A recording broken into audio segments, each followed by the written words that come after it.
The Oversight Committee on Oversight and Government Reform made public more than 33,000 pages of records related to the late and infamous Jeffrey Epstein. And it was the Justice Department, by the way, that made all that available. But the release comes after weeks and weeks of debate over the files. And according to the committee's chairman, James Comer, more is on the way as part of the committee's effort to provide transparency and accountability. So what can we make of this latest release of documents? Joining me now to discuss this and more is Congressman Greg Steube. He serves on various committees, including the House Intel Committee. He represents the 17th Congressional District of Florida. Congressman Steube, welcome back to Washington Watch. Great to have you. Yeah. Hey, Jody. How you doing? Thanks for having me. Well, thank you for joining us. Look, I'm sure neither you nor anyone's had an opportunity yet to go through 33,000+ pages that were posted yesterday. But what overall do you make of the release of these documents? Well, this is the most transparent administration in the history of our country. They've been transparent about everything. They talked about releasing these documents before they swore in, and now you have the release of a historic amount of information as it relates to this case. And you have a situation where the previous administration had all of this information, and under 4 years of the Biden administration, they refused to provide this information to the public and to Congress. So you have the most transparent administration in the history of our country. Like you said, we're not going to have, we haven't had time to dig through all of these details, but I'm sure the press is doing that. And if there's information that's going to be provided to the public from the press from going through those documents, they will. The DOJ is not done in providing that information. One of the things that I think is very important for the viewers to understand is the DOJ has to do everything they can to protect victims' identities and to protect victims from the unnecessary or unintentional disclosure of who they are. A lot of these victims don't want to be identified, and I commend the courageous women that came today and talked about their experience and had the courage to talk about the situations that they were in. But a lot of these victims don't want to be identified because they're afraid of what some of these people that abuse them will do. So I think we have to make sure, just like Pam Bondi said, just like the speaker said, to ensure that the victims' identities that want that protected are protected while releasing as much information to the public as we can. Yep, good point. All right, you brought it up, and I'd like to get your opinion on this. You noted that the Democrats could have released these files when they were in control during the Biden administration, but of course they did not do so. Why do you think that they are so interested in this now, but they weren't then? Well, they're interested in it now because it's a good political talking point. I mean, we've all seen the pictures. Obviously, President Trump knew Jeffrey Epstein. We've seen pictures of them together. There's never been an allegation that President Trump did anything illegal or unlawful or wrong in knowing who he was. But they're obviously trying to make this a political score, and they've ginned up, the mainstream media has ginned up some relationship between Epstein and the president, and by the fact that they knew each other, there obviously had to be some culpability of what was going on.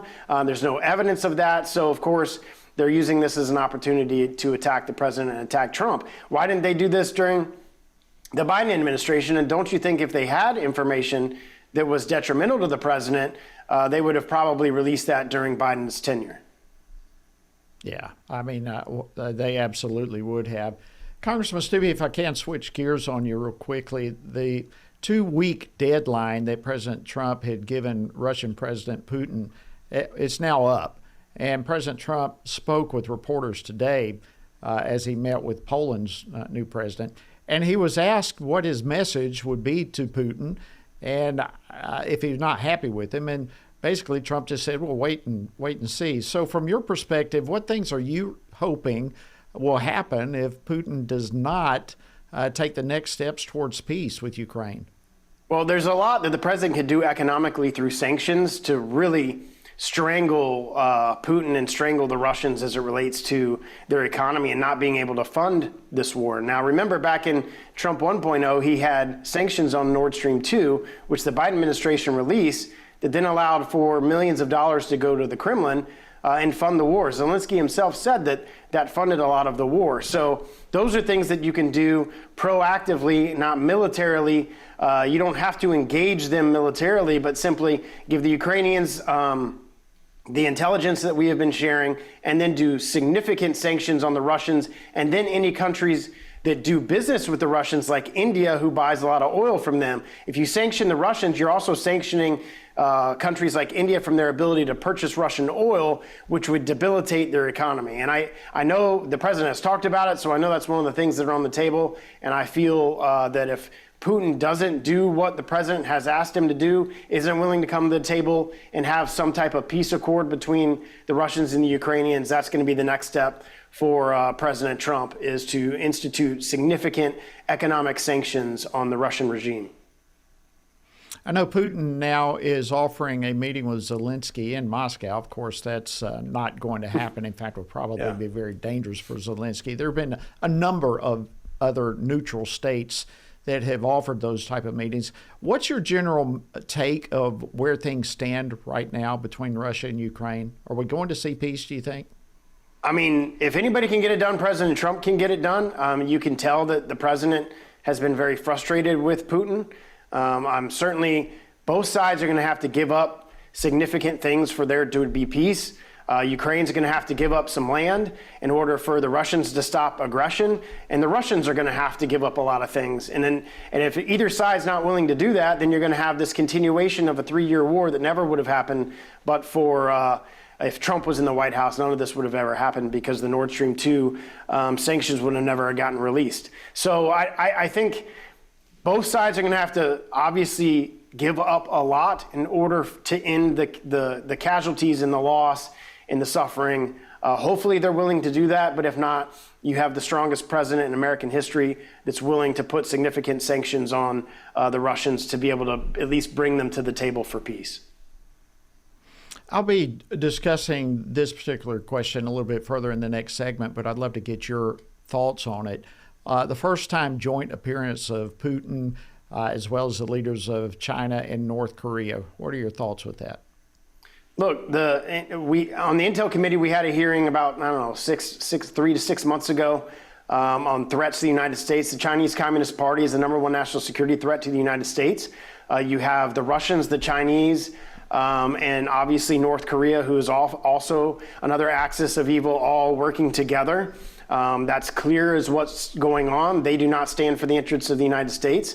They stand for the interests of communism, fascism, socialism, and that's not what we stand for here in America. So obviously, they are a threat to the United States. They're obviously working together, both economically and militarily, in sharing and selling not just information, but assets to each other. So obviously, we have to keep an eye on what's going on and what the Chinese and the Russians plan on doing.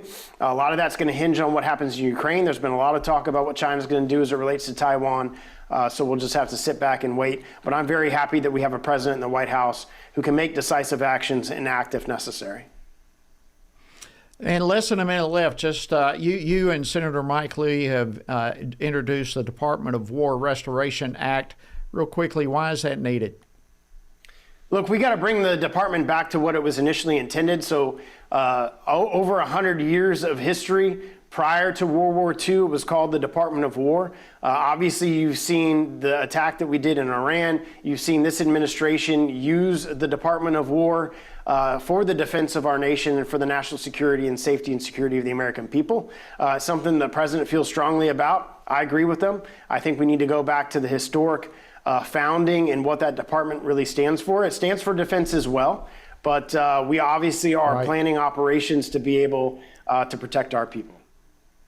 Thank you so much, Congressman Greg Steube of Florida. Always great to have you on the program. Thanks for all you do.